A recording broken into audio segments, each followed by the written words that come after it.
எனது ஆசான் பார்வையாளர்கள் அனைவருக்கும் அன்பு வணக்கம். இன்று நாம் சந்திக்க இருக்கின்ற ஆளுமை ஐயா வரலாற்று பேராய்வாளர் ஐயா மாசோ விக்டர் அவர்கள். குறிப்பாக தமிழர் வரலாற்றை பொறுத்தவரையிலையும் வழிநடுக வரலாற்று திரிவு நடந்து கொண்டிருக்கின்றது. ரொம்ப காலத்துக்கு முன்னாடி, அதாவது தமிழர் வரலாற்றில் ஆரியம், சமணம், பௌத்தம் இது எல்லாமே இடையீடுகளாக தொடங்குகின்ற காலம் தொட்டு தமிழர் வரலாற்றை திரிவுகளுக்கு உட்படுத்தப்பட்டு வந்து கொண்டே இருக்கின்றது.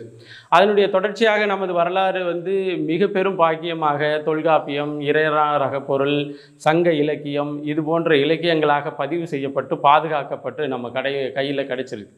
இடையில திராவிடமும் சரி, அதற்கு முன்னாடி ஆட்சி அதிகாரத்தில் இருந்த ஆரியமும் சரி, தமிழர் வரலாற்றை ஒட்டிய கிளை வரலாறுகளை உருவாக்கி கொண்டு தொடர்ச்சியாக வந்ததை நம்மளால் வழிநடுக அறிய முடிகிறது. அது அந்த காலத்தில் நடந்துச்சுங்க, அவங்களெல்லாம் நம்பும் பொழுது அது நடந்துச்சுங்க அப்படின்னெல்லாம் நம்ம கடந்து போயிட முடியாது. நம்ம கண்முன்னே நமது வரலாறு மாற்றி எழுதப்பட்டு அதுவும் அதிகாரத்தில் இருக்கின்றவர்களால் அது செய்யப்பட்டு வருகின்றது. அதுக்கு ஒரு மிகச்சிறந்த எடுத்துக்காட்டு தான் திரு ஐஏஎஸ் பாலகிருஷ்ணன் அவர்கள் எழுதிய ஒரு பண்பாட்டின் பயணம் சிந்து முதல் வைகை வரை அப்படிங்கிற ஒரு புத்தகம். இந்த புத்தகத்தை படித்த பல பேருக்கு தெரியும், நாமளும் தமிழ்நாட்டில் ஒரு வந்தேரி அப்படிங்கிறத தான் முடிவாக திரு ஐஏஎஸ் பாலகிருஷ்ணன் அவர்கள் சொல்லியிருப்பார். இது அரசு பணம், தமிழ்நாட்டு அரசுடைய பணம், தமிழ்நாட்டு மக்களினுடைய பணம், இந்த மக்களினுடைய பணத்தை வைத்து இத்த பெரிய புத்தகத்தை போட்டு வெளியிட்டு, இதில் ஆங்கில பிரதி வேற, ஐயாவுக்கு பின்புலத்தில் ஆங்கில பிரதியை வச்சுருக்கிறோம், இது தமிழ் பிரதி வேற. ஒரு புத்தகத்தினுடைய விலை 3500 ரூபாய்க்கு மேலே, 2 புத்தகத்தையும் பார்த்தீங்கன்னா 7000 ரூபாய் கொடுத்து வாங்க வேண்டியதாக இருக்குது. அந்த அளவுக்கு இந்த புத்தகத்தை அரசே தன்னுடைய தொகையில் தயாரித்து வெளியிடுது.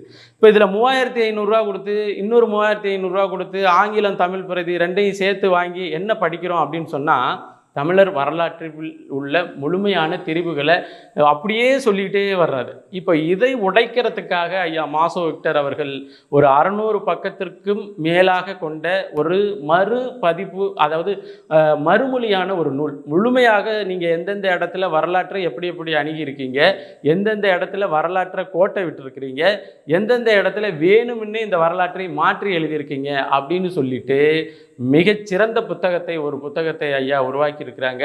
அந்த புத்தகம் ஐயா மணியரசன் அவர்கள் முன்னெடுக்கின்ற கூட்டரசு கோட்பாடு அரசியல் மாநாட்டில் வெளியிடப்பட இருக்கு.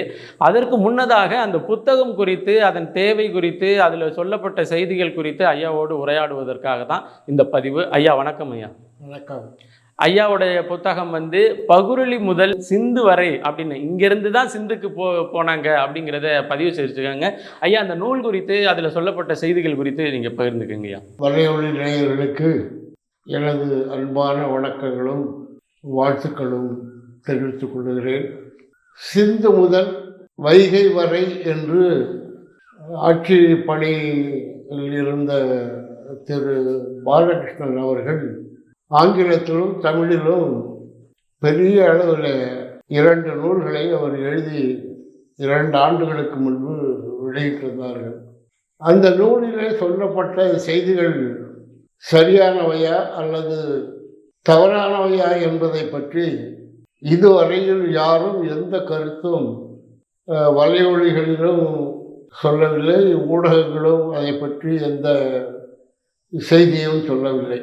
முதலில் சிந்து முதல் வைகை வரை என்ற தலைப்பே தவறானது என்பது என்னுடைய கருத்து. இந்த தலைப்பின் மூலமாக அவர் சொல்ல வருவது என்னவென்றால், சிந்து வெளியிலிருந்து மக்கள் வைகை ஆற்றங்கரைக்கு இங்கு தமிழை கற்று சங்க இலக்கியங்களை படைத்தார்கள் என்றவாறு அவர் நூலிலே குறிப்பிடுகின்றார். சிந்து வெளியில் இருந்தவர்கள் திராவிடர்கள் என்றும், அவர்கள் வைகைக்கு வந்த பிறகு எப்படி தமிழர்கள் ஆனார்கள் என்றும் நம்மால் புரிந்து கொள்ள முடியவில்லை. சங்க இலக்கியங்களை அவர்கள் யாரிடமிருந்து கற்றார்கள் என்ற செய்தியும் அந்த நூலில் இல்லை.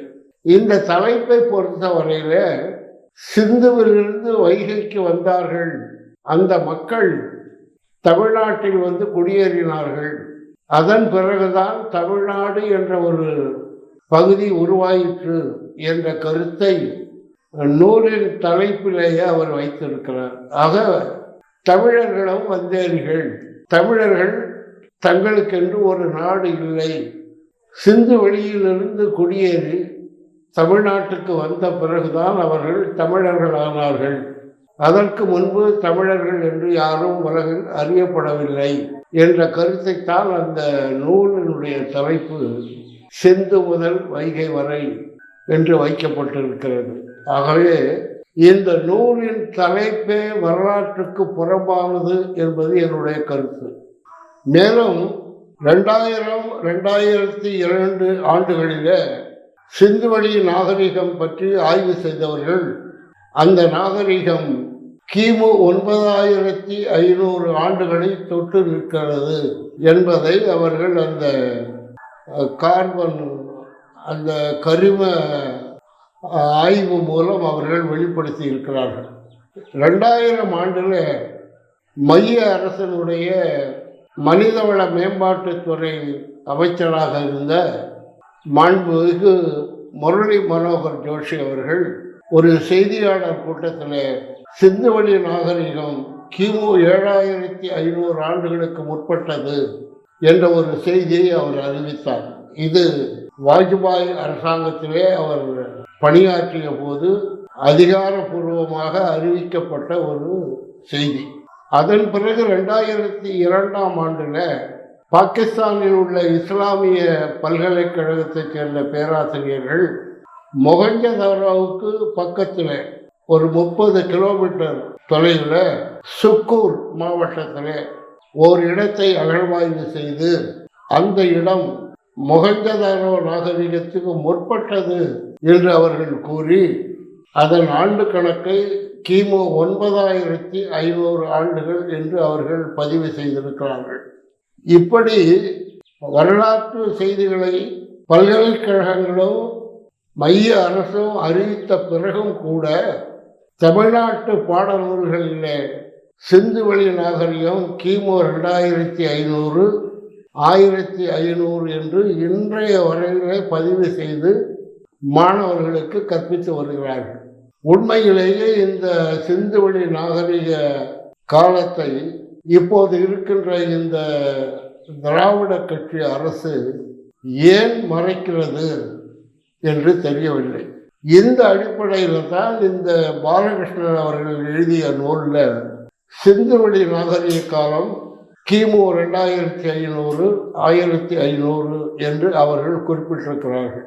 இந்த சிந்துவெளியை பற்றி ஆய்வு செய்த பல அறிஞர்கள் முதலாக பாகிஸ்தானுடைய மேற்கு பகுதியில் இருக்கின்ற மெர்கர் என்ற இடத்தில்தான் முதல் குடியேற்றம் நடந்ததாக கூறுகிறார்கள். அந்த மெர்கர் என்ற பகுதி இன்றைய பலுச்சிஸ்தானம் என்று அழைக்கப்படுகிறது. பாகிஸ்தானை பொறுத்தவரையில் அந்த பலுச்சிஸ்தானில் வாழ்கின்ற மக்கள் தங்கள் இனத்தை பல்லாயிரம் ஆண்டுகளாக காத்து வருகிறார்கள். ஏறக்குறைய தமிழ்நாட்டில் சொல்ல வேண்டும் என்றால் திருநெல்வேலி குமரி மாவட்டத்தில் எவ்வாறு கலப்பினம் இல்லாமல் தமிழர்கள் வாழ்ந்து வருகிறார்களோ அதை போல அந்த பலுச்சிஸ்தானத்தில் வாழ்கின்ற மக்கள் இன்றும் கூட பாகிஸ்தானில் மற்ற மாநிலங்களில் வாழ்கின்ற மக்கள் கலப்பினங்களாக மாறிய பிறகும் கூட அவர்கள் தங்கள் இனத்தினுடைய பெருமையை காத்து வருகிறார்கள், மொழியினுடைய பெருமையையும் காத்து வருகிறார்கள். அந்த பலுச்சிஸ்தானத்திலே பேசப்படுகின்ற மொழியும் தமிழின் ஒரு கிளை மொழி என்பதை ஆய்வாளர்கள் உறுதி செய்திருக்கிறார்கள். அதற்கு பிராகுய் என்று பெயர். அந்த மொழியும் கூட திராவிட மொழி என்று இந்த நூலிலே பாலகிருஷ்ணன் அவர்கள் எழுதியிருக்கிறார்கள். இதில் குறிப்பிட்டு சொல்ல வேண்டிய செய்தி என்னவென்றால், உலகின் முதல் நாகரிகம் சுமேரிய நாகரிகம் என்று ஐரோப்பியர்கள் பதிவு செய்தார்கள். சுமேரிய நாகரிகம் கிமு 4000 3500 என்ற வகையிலே தொடர்ந்து கிமு 2000 ஆண்டுகள் வரையிலே அவருடைய நாகரிகம் நிலைத்திருந்தது. இதை முதல் நாகரிகம் என்று ஐரோப்பிய ஆய்வாளர்கள் குறிப்பிடுகிறார்கள். அவர்கள் குறிப்பிட்ட கால அளவு சிந்துவெளி நாகரிகம் அறியப்படாத ஒரு காலம். 1924 சிந்துவெளி நாகரிகம் வெளிப்பட்ட பிறகு சிலர் அப்போது இருந்த வழக்கப்படி இது திராவிட நாகரிகம் என்றவாறு சொன்னார்கள். அப்போது இந்த திராவிடர்கள் யார் என்ற ஒரு கேள்வி எழுந்தது. அவர்களுடைய தாயகம் எது, அவர்கள் எங்கிருந்து சிந்து வெளிக்கு வந்தார்கள் என்ற வினாக்கள் எழுப்பப்பட்ட போது, சிந்து வெளியில் குடியேறியவர்கள் எல்லாம் மெசபடோமியாவிலிருந்து வந்த திராவிடர்கள் என்ற ஒரு கருத்தை ஐரோப்பியர்கள் முன்வைத்தார்கள். மெசபடோமியா என்பது ஒரு நாடு அல்ல என்பதை முதலில் புரிந்து கொள்ள வேண்டும். அது ஒரு நிலப்பகுதி, அவ்வளவுதான். அந்த மெசபடோமியாவில் இப்போது சிரியா என்ற நாட்டில் வாழ்கின்ற மக்கள் அக்காலத்திலே அசீரியர்கள் என்று சொல்லப்பட்டார்கள். அவர்களுக்கென்று ஒரு நாடு இருந்தது.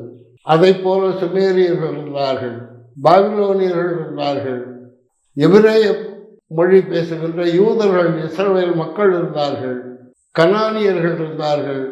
இன்னும் விரிவாக சொல்ல வேண்டும் என்றால் ஈழம் என்ற ஒரு சிறு நாட்டை கூட அந்த மெசபடோமியா பகுதியிலேயே இணைத்திருக்கிறார்கள். ஆகவே இந்த அளவுக்கு பல இன மக்கள் பல காலங்களில் ஆண்டபோது இவர்களில் யாரை திராவிடர்கள் என்று இந்த ஆய்வாளர்கள் கூறுகிறார்கள் என்பது புரியவில்லை. பாபிலோனியர்கள் தான் திராவிடர்கள், எபிரேயர்கள் தான் திராவிடர்கள் என்று குறிப்பிட்டு சொல்ல வேண்டும். ஆக இந்த செய்தியை அவர்கள் வெளிப்படுத்துவதற்கு சரியான சான்றுகள் இல்லாததுனால மொத்தமாக மெசபடோமியாவிலிருந்து வந்து குடியேறியவர்கள் என்ற ஒரு கருத்தை அவர்கள் சொன்னார்கள். ஈராஸ் பாதிரியார் அவர்கள் இந்த கருத்தை மறுத்து, சிந்து வெளியில் குடியேறி வாழ்ந்து வந்த மக்கள் பல இயற்கை இடர்பாடுகளுக்கு உள்ளாகி புலம்பெயர்கின்ற ஒரு சூழ்நிலை வந்தபோது சிந்து வெளியில் இருந்து மெசபடோமிய பகுதிக்கு சென்று அங்கு தங்களுடைய நாகரிகத்தை வளர்த்தார்கள். அவர்கள்தான் சுமேரியர்கள். ஆகவே சுமேரிய நாகரிகம் என்பது சிந்து வெளி நாகரிகத்தினுடைய தொடர்ச்சியை தவிர அது உலகின் முதல் நாகரிகம் அல்ல என்ற கருத்தை அவர்கள் முன்வைத்தார்கள். நம்முடைய வரலாற்றை, தமிழருடைய வரலாற்றை எல்லாம் புரட்டி பார்க்கின்ற போது பல செய்திகள் மறைக்கப்பட்டன.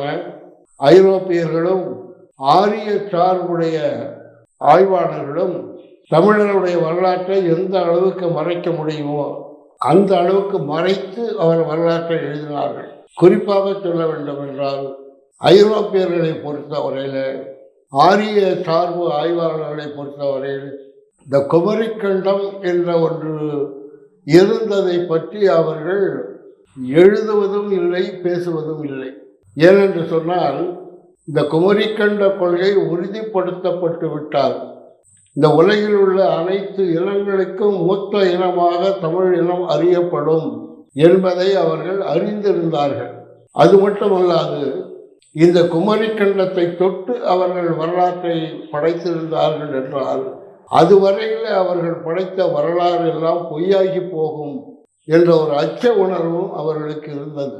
அதனால்தான் அவர்கள் வசதியாக இந்த குமரிக்கண்டத்தையே அவர்கள் மறைத்து விட்டார்கள்.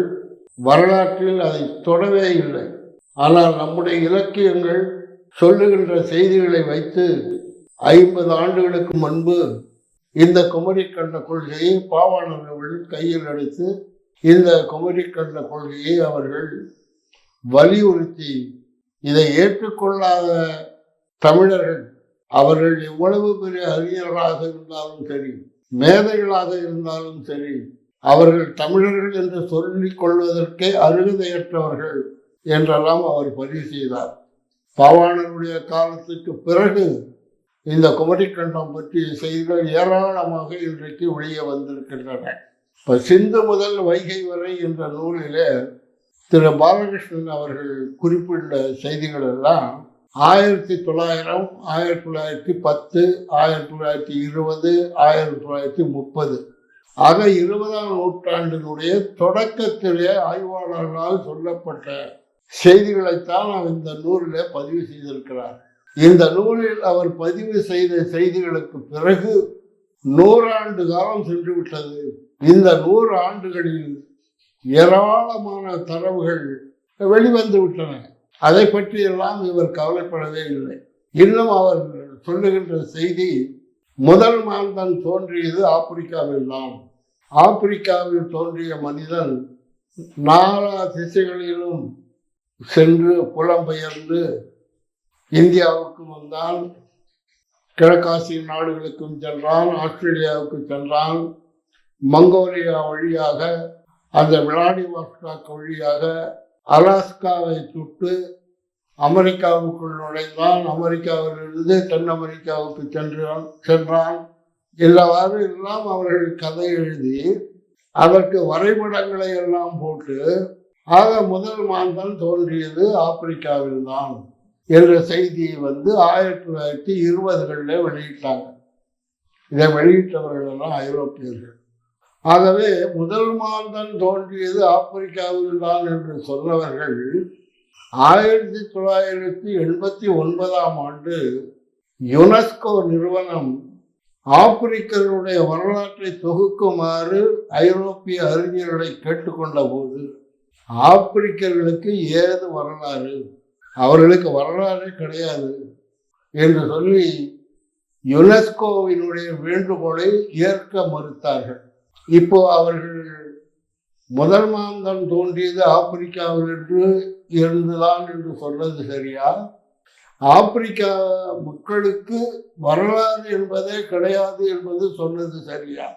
ஆகவே இந்த ஐரோப்பியர்களை பொறுத்த வரையில அவர்கள் தங்கள் சுயநலத்திற்காக எதை வேண்டுமானாலும் சொல்வார்கள். ஆப்பிரிக்கா மக்களுக்கு வரலாறு இல்லை என்று அவர்கள் சொன்னதற்கு அடிப்படையான காரணம் என்னவென்றால், கடந்த பல நூற்றாண்டுகளாக ஆப்பிரிக்காவை அவர்கள் சூறையாடியது ஒன்று. அந்த ஆப்பிரிக்க மக்களை விலங்குகளைப் போல அடிமையாகி விற்று வந்தது ஒன்று, அடிமை வணிகம் செய்தது. ஆகவே இந்த செய்திகள் எல்லாம் ஆப்பிரிக்க வரலாற்றை தொகுத்தால் வெளிவந்து விடும் என்ற ஒரு அச்ச உணர்வுல தான் ஆப்பிரிக்கர்களுக்கு வரலாறே கிடையாது என்று அவர்கள் இப்போது சொல்கிறார்கள்.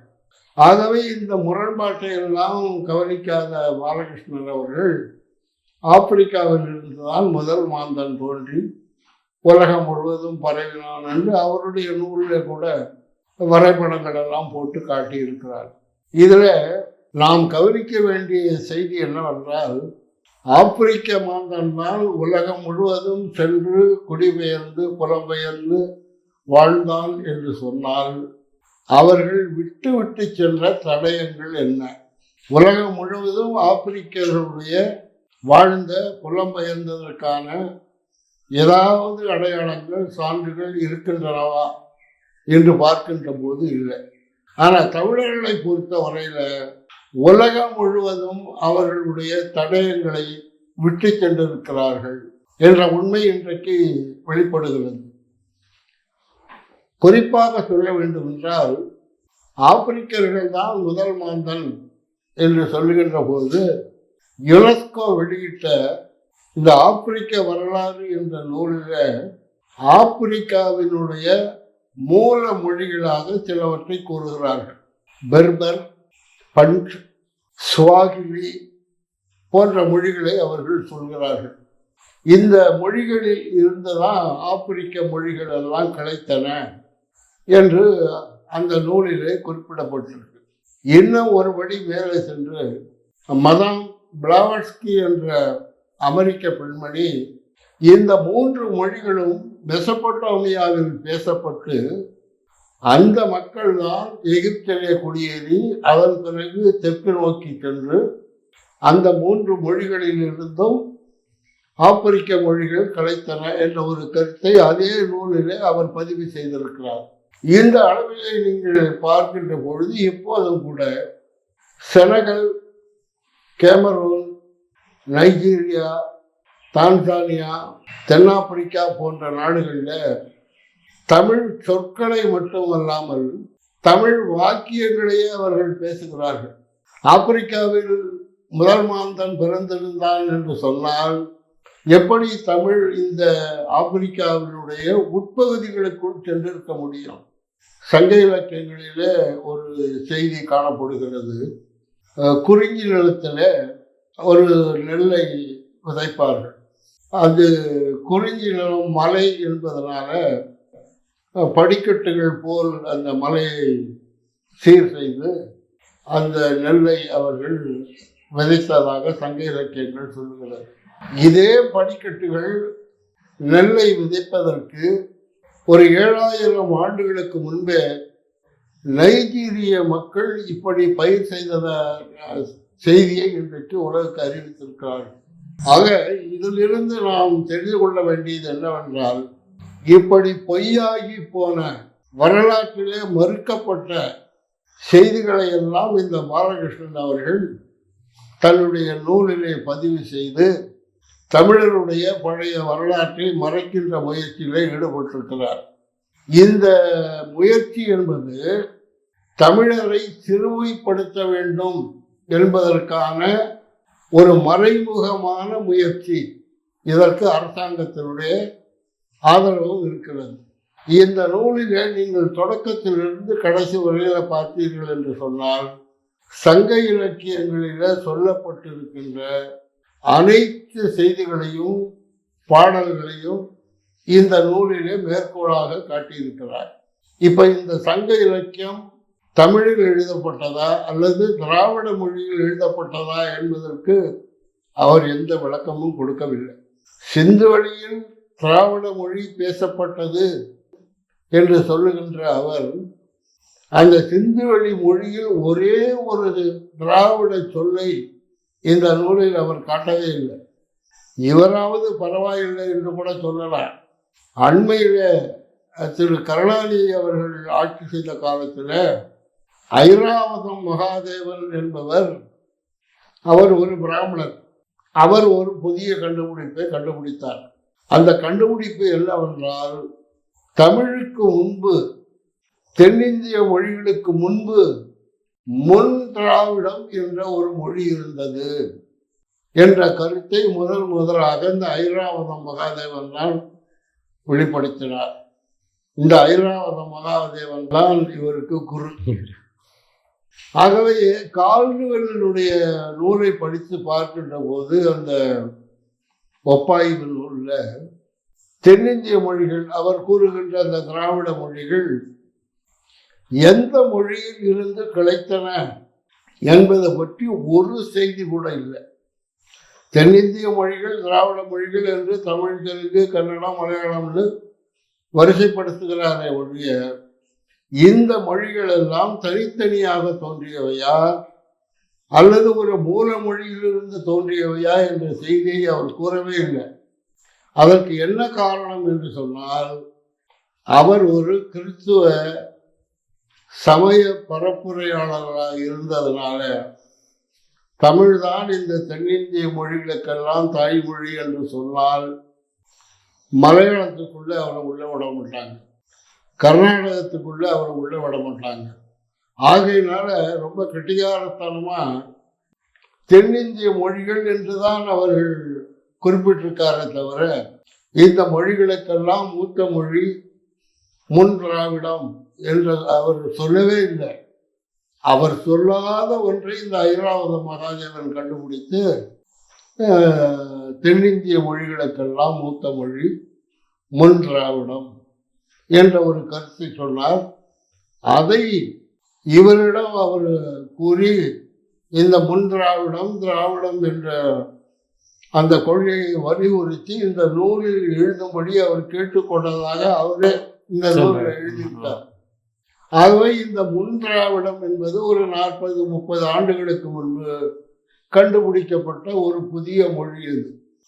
இது பாருங்க, ஒரு மொழியில எவ்வளவு பித்தலாட்டம், பொய், பொறை சுருட்டு, கற்பனை இவ்வளவையும் கலந்து இதையெல்லாம் தமிழர்களிடத்திலே சொன்னால் அவர்கள் படிப்பார்கள், ஏமாற்றப்படுவார்கள் என்ற ஒரு அகம்பாவம் இந்த தமிழர் அல்லாத, தமிழை தாய்மொழியாக கொள்ளாத சிலருக்கு இப்போதும் இருக்கின்றது. அதனுடைய விளைவுதான் இந்த சிந்து முதல் வைகை வரை என்று அவர் எழுதியிருக்கின்ற இந்த நூல். இதுல ஒன்று, அவர் கால்டுவெல்லினுடைய கொள்கையை சரியாக பிடிக்க வேண்டும். அல்லது இந்த ஐராவத மகாதேவன் சொன்னதையாவது அவர் சரியாக பிடிக்க வேண்டும். ஓரிடத்திலே சிந்துவெளி நாகரிகம், திராவிட நாகரிகம் என்று ஆணித்தரமாக எழுதுகிறார். அதே நூலில் இன்னொரு இடத்துல இந்த சிந்துவெளி நாகரிகம் என்பது திராவிட நாகரிகம் என்று ஒரு கருதுகோள் உள்ளது என்று எழுதுகிறார். இதில் எது உண்மை என்று தெரியல. சிந்துவெளி நாகரிகத்தில் இருந்தவர்கள் திராவிடர்கள் என்பது கருதுகோளா அல்லது உண்மையான செய்தியா தெரியல. அதுல இன்னொரு செய்தி அவர் என்ன சொல்றார், சிந்துவெளி எழுத்துக்களை இதுவரையில யாரும் படிக்கல, அதுல குழப்பங்கள் இருக்கு, ஆகையினால இது அந்த முன் திராவிட மொழி என்று ஐராவத மகாதேவன் சொன்னது சரியாக இருக்கலாம் என்ற கருத்தையும் அதில் அவர் பதிவு பண்றார். சிந்துவெளி மொழியை பலர் படித்து அது தமிழ்தான் என்பதை உறுதி செய்திருக்காங்க. இவருக்கு ஒரு 40 ஆண்டுகளுக்கு முன்பே திரு மகாதேவன் என்று நினைக்கிறேன், டிராவிடியன் ஸ்கிரிப்ட் என்று ஆங்கிலத்தில் ஒரு நூல் எழுதியிருக்கார். Indus civilisation Dravidian script.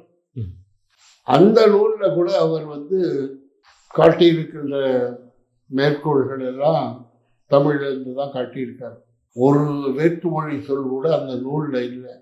ஆனால் நூலின் தலைப்பு திராவிட எழுத்துக்கள், டிராவிடியன் ஸ்கிரிப்ட். ஏன்னா இதை எழுதினாதான் இந்த புத்தகம் விற்கும், இந்த புத்தகத்தை அரசாங்கம் ஏற்றுக்கும். சிந்துவெளி நாகரிகம் தமிழர் நாகரிகம் என்று எழுதினா இந்த அரசாங்கம் அதை வாங்காது, மக்களிடமும் கொண்டு போய் சேர்க்காது. ஆகையினால அவர் இப்படி எழுதினார். அதற்கு பிறகு இன்னொரு எழுத்தாளர், அவருடைய பேர் எனக்கு நினைவு கொள்ள, அவரும் இந்த சிந்துவெளி எழுத்துக்களை படித்து இது 100 தமிழ் எழுத்துக்கள், தமிழ் சொற்கள் என்பதை அவர் உறுதிப்படுத்தி இருக்கார். இப்படி பலரும் சோவியத் ஆய்வாளர்கள், பின்லாந்தை சேர்ந்த ஆய்வாளர்கள், இவர்கள் எல்லாம் அண்மை காலத்தில் அது தமிழ் மொழி தான், சுமேரிய மொழிக்கும் அதற்கும் நெருங்கிய தொடர்பு இருக்கு என்றெல்லாம் அவர்கள் பதிவு செய்திருக்காங்க. இப்போ நமக்கு எழுகின்ற கேள்வி என்னவென்றால், இப்படி தமிழை சிறுமைப்படுத்துவதற்காக வரலாற்றையே புரட்டி, வரலாற்றையே மாற்றி சிந்து முதல் வைகை வரை என்ற நூலை அவர் எழுதுவதற்கான தேவை எப்படி வந்தது? எதற்காக எழுதினார்? இந்த திராவிடம் என்ற கொள்கையை நிலைநிறுத்துவதற்காக அவர் எழுதினாரா, அல்லது தமிழர்களை ஏமாற்றுவதற்காக இப்படி எழுதினாரா? அரசாங்கம் நமக்கு உறுதுணையாய் இருக்கிறது என்ற தைரியத்தில் எழுதினாரா? இந்த நூலை எந்த பல்கலைக்கழகத்திற்காவது அனுப்பி அங்கு உள்ள அறிஞர் பெருமக்களை ஆய்வு செய்து இது பற்றி ஒரு செய்தியை அவர் பெற்றிருக்கிறாரா? ஆனால் இதுவரையில அவர் எழுதிய கட்டுரைகள் எல்லாம் இந்த தி இந்து என்ற தமிழ் பத்திரிகையில பக்கம் பக்கமாக வரும். அவர் ஏதோ ஒரு புதிய கண்டுபிடிப்பை கண்டுபிடித்தது மாதிரியும், தமிழர் மற்ற ஆரியர்களுக்கு முன்பு இந்த தமிழ்நாட்டுக்கு குடியேறியவர்கள் வந்தேரிகள் என்றும் அந்த நூலில் அவர் சொல்லியிருக்கின்ற செய்தியை பார்க்கின்ற போது, இப்போ தெலுங்கர்கள் எப்போ வந்தாங்க, கன்னடர்கள் எப்போ வந்தாங்க, சுழு பேசுகிறவர்கள், இன்னும் தென்னிந்திய மொழிகள் பேசுகிறவங்க, இவர்களெல்லாம் எப்போது தமிழ்நாட்டுக்கு வந்தாங்க, தென்னிந்தியாவுக்கு வந்தாங்க, அந்த செய்திகள்லாம் எதுவுமே இல்லை. ஆகவே அவருடைய நோக்கம் தமிழை திறமைப்படுத்த வேண்டும், தமிழருடைய வரலாற்றை மறைக்க வேண்டும். எவ்வாறாயினும் இந்த திராவிடம் என்ற ஒரு கற்பனையான ஒரு வாதத்தை மக்களிடையே விதைக்க வேண்டும் என்ற உள்நோக்கத்தில் தான் இந்த நூலை அவர் எழுதியிருக்கார். இந்த நூலில் சொல்லப்பட்ட செய்திகளெல்லாம் மறுத்து தான் பகருளி முதல் சிந்து வரை என்ற ஒரு நூலை நான் எழுதியிருக்கேன். உலகின் முதல் நாகரிகம் அறியப்பட்ட இடம் அந்த பகுருளி ஆற்றங்கரை தான். இப்போ குமரிக்கண்டம் எப்போது தோன்றியது, அந்த மக்கள் எப்படி வாழ்ந்தார்கள், எப்படியெல்லாம் பல இடர்பாடுகளுக்கு இடையே அவர்கள் புலம்பெயர்ந்து மேற்கு நோக்கியும் உலகின் பல நாடுகளுக்கும் சென்று வாழ்ந்திருந்தார்கள் என்ற செய்திகளெல்லாம் இப்போ ஒன்று ஒன்றா வந்துகிட்டு இருக்கு. கிரஹாம் ஹேங்காக் என்ற ஆழ்கடல் ஆய்வாளர் எழுதுகிறார், அமேசான் காடுகளிலே வாழ்கின்ற பழங்குடி மக்கள் மொழியில ஆயிரக்கணக்கான தமிழ் சொற்கள் இருக்குன்னு அவர் எழுதுகிறார். எப்படி இந்த அமேசான் காடுகளுக்குள்ள தமிழர்கள் சென்று அந்த மொழியை பேசினார்கள் என்பது புரியவில்லை. ஆகையினால இது போன்ற செய்திகள் எல்லாம் வெளியில வராமல் தடுப்பதற்கு இது போன்ற நூல்களை எல்லாம் எழுதி அவர்கள் வெளியிடுகிறார்கள்.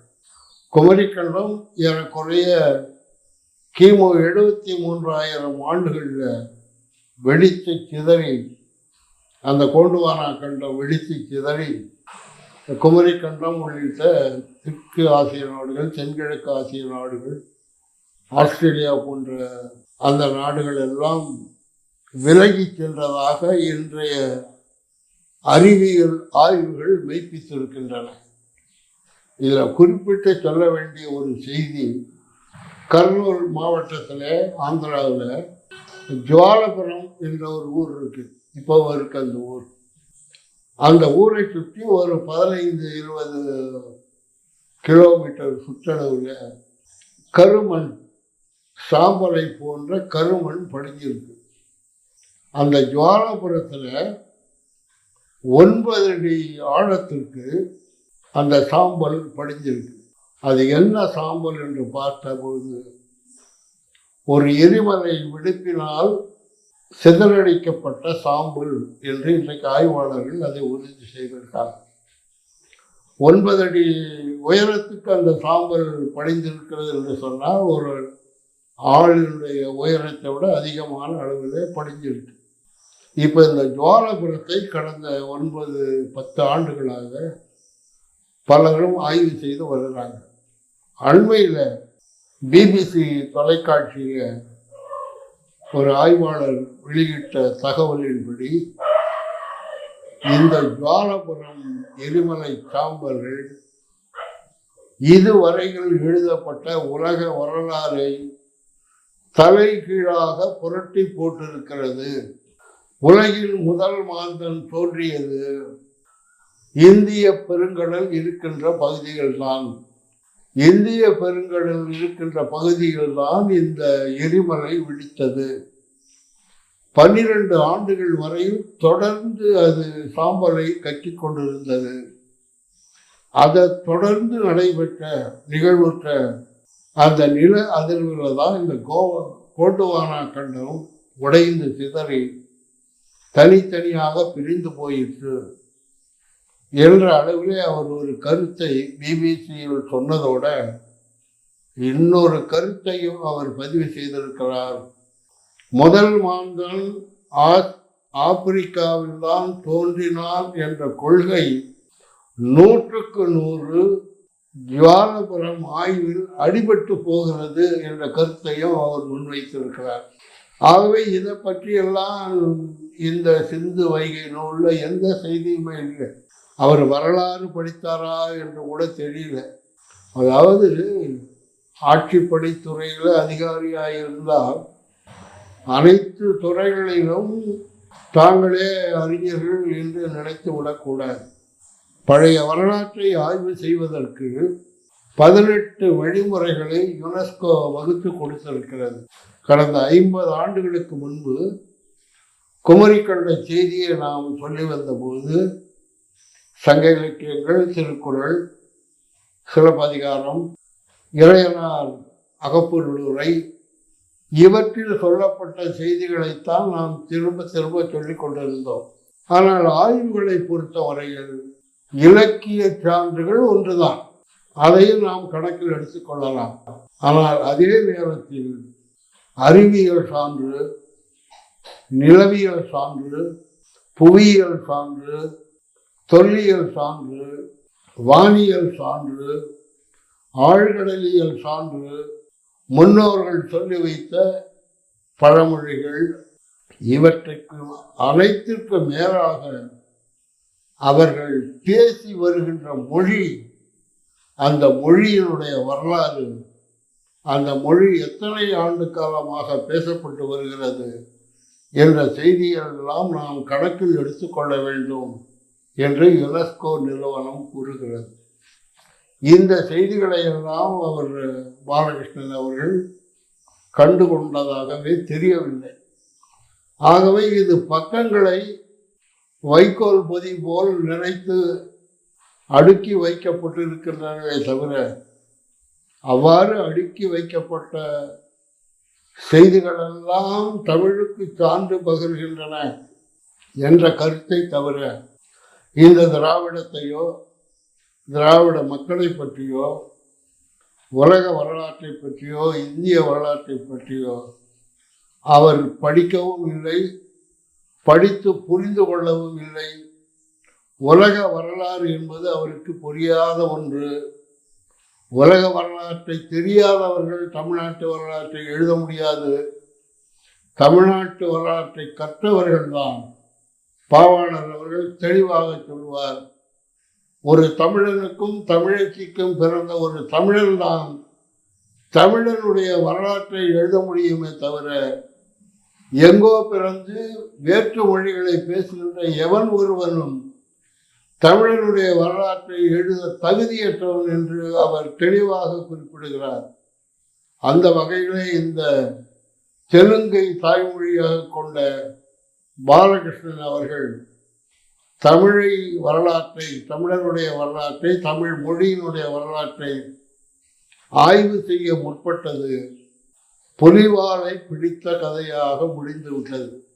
ஆகவே இனிமேலாவது தமிழோடு, தமிழ் மொழியோடு அவர் விளையாட வேண்டாம், ஆய்வு செய்ய வேண்டாம் என்ற கருத்தைத்தான் நான் இந்த நிகழ்ச்சியின் மூலமாக ஒரு வேண்டுகோளாக அல்ல, ஒரு கட்டளையாக அவருக்கு நான் முன்வைக்கிறேன்.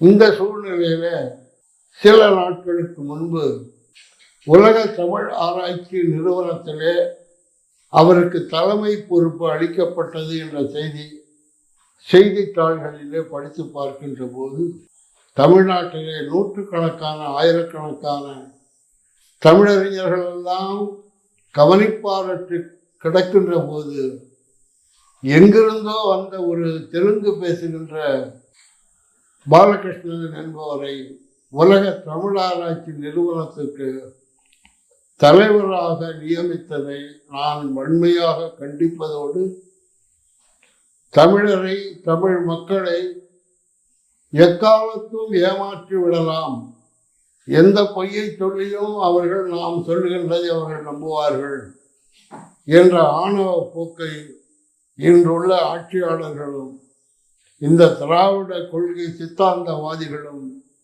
புரிந்து கொள்ள வேண்டும் என்பதை ஒரு எச்சரிக்கையாக இந்த வலையொலி மூலம் தமிழ் மக்களுக்கும் நாட்டு மக்களுக்கும் உலக வரலாற்று ஆய்வாளர்களுக்கும் நான் தெரிவித்துக் கொள்ள கடமைப்பட்டிருக்கிறேன். நன்றி, வணக்கம். வணக்கங்க. இப்போ இந்த காணொலி பதிவு முழுக்க ஐயா மாசோ விக்டர் அவர்கள் பகுரொலி முதல் சிந்து வரை அப்படிங்கிற ஒரு நூல் குறித்து நாம் என்ன எழுதியிருக்கிறோம், ஏற்கனவே எழுதப்பட்ட பண்பாட்டின் பயணம் அந்த நூல் வழியாக என்னென்ன தவறு செஞ்சுருக்கிறாங்க அப்படின்னு கோடிட்டு காமிச்சிருக்கிறாங்க. ஆனால் அந்த தவறு அப்படிங்கிறதோட நிற்காம இந்த நூல் முழுக்க அவர் சொன்னதோடைய பின்பக்கம் என்ன, நாம் கவனிக்க வேண்டியது என்ன, இப்போ இந்த இடத்துல முதல் மனிதன் தோன்றிருக்கான் அப்படின்னு அவர் சொல்கிறது பொய்னா நாம் என்ன சொல்கிறோம் அப்படிங்கிறது இந்த பகுரொலி முதல் சிந்து வரை அப்படிங்கிற அந்த நூல் முழுக்க இருக்குது. நான் முழுக்க அந்த நூலை நான் படித்து பார்த்துட்டு மிகச்சிறந்த திறனாய்வு நூல். நம்மளுக்கு நிறைய தரவுகளோடு நாம் எங்கே இருக்கிறோம் அப்படிங்கிற அந்த செய்தியை ரொம்ப வலுவான முறையில் ஐயா மாசோ விக்டர் அவர்கள் நிறுவி இருக்கிறார். இதை தாண்டி ஐயாவுடைய நூல்கள், பிற நூல்கள் இதுவரையிலையும் 2 பகுதிகளாக வெளிவந்து இருக்கின்றது. 2 பகுதிகளில் முதல் பகுதி வெளியிட்டு சற்றேற குறைய எல்லா பக்கட்டும் நம்ம கொடுத்துட்டோம். அடுத்து இரண்டாவது பகுதியை வந்து வெளியிடாமல் வச்சிருக்கிறோம். இருந்த பொழுதும் வந்து அங்கங்கே வெளிநாட்டில் இருக்கின்ற ஆர்வலர்களுக்கு நாம் அனுப்பி வச்சிருக்கிறோம். இப்போ ஜெர்மனியை பொறுத்தவரையிலையும் ஒருத்தருக்கு அனுப்பி வச்சிருக்கிறோம், மதி அப்படிங்கிற ஒரு ஆர்வலருக்கு அனுப்பி வச்சிருக்கிறோம். அதே போல் ஆஸ்திரேலியாவில் வந்து நம்ம நூல்கள் கிடைக்கும், ஐயா லியோ பிள்ளைக்கு அனுப்பி வச்சிருக்கிறோம். கனடாவில் வந்து நம்ம அனுப்பி வச்சிருக்கிறோம், இது பாபு அப்படிங்கிறவருக்கு அனுப்பி வச்சிருக்கிறோம். அவங்களுடைய தொடர்பு என்ன எல்லாமே இந்த காணொலி பதிவினுடைய டிஸ்கிரிப்ஷனில் கொடுக்குறேன். நீங்கள் அவங்கள தொடர்பு கொண்டு, இப்போ ஆஸ்திரேலியாவில் இருக்கிறவங்க ஐயாவோட நூல்கள் வேணா அவர்கள் மூலமாகவும், ஐரோப்பிய கண்டம் முழுமைக்கும் இருக்கிறவங்க வந்து மதி அவர்களை தொடர்பு கொண்டு அவர் மூலமாகவும் நூலை பெற்றிருக்கலாம். அதே போல் கனடாவில் இருக்கிறவங்க, பக்கத்தில் அமெரிக்காவில் இருக்கிறவங்க அண்ணன் பாபு அவர்களை தொடர்பு கொண்டு நீங்கள் பெற்றிருக்கலாம். இந்த நூல் இருக்கு இல்லையா, பகுரலி முதல் சிந்து வரை அப்படிங்கிற நூல் வந்து நீங்கள் படிக்கிறீங்களோ படிக்கலையோ, வீட்டில் ஒவ்வொரு வீட்டிலையும் இருக்க வேண்டிய மிக முக்கியமான வரலாற்று ஆவணம். அந்த ஆவணத்தை மிக குறுகிய காலத்தில் அந்த ஒவ்வொரு பக்கத்தையும் படித்து அதற்கான தரவுகளோடு எழுதி ஒரு பெரிய நூல் தொகுப்பாக மிகப்பெரிய ஆவணமாக நமக்கு கையளித்த ஐயா மாசோ விக்டர் அவர்களுக்கு தமிழ் கூறும் நல்லுலகம் அனைவரும் சேர்ந்து மிகப்பெரிய நன்றி கடன் பெற்றிருக்கிறோம். இந்த எனது ஆசான் வலையொலிக்காக வந்து இவ்வளவு நெடிய ஒரு விளக்கத்தை இந்த நூல் குறித்து, ஏற்கனவே பாலகிருஷ்ணன் அவர்களுடைய நூலில் உள்ள சிக்கல் குறித்து மிக தெளிவாக பதிவு செய்த ஐயா அவர்களுக்கு ரொம்ப நன்றிங்க ஐயா, ரொம்ப நன்றி.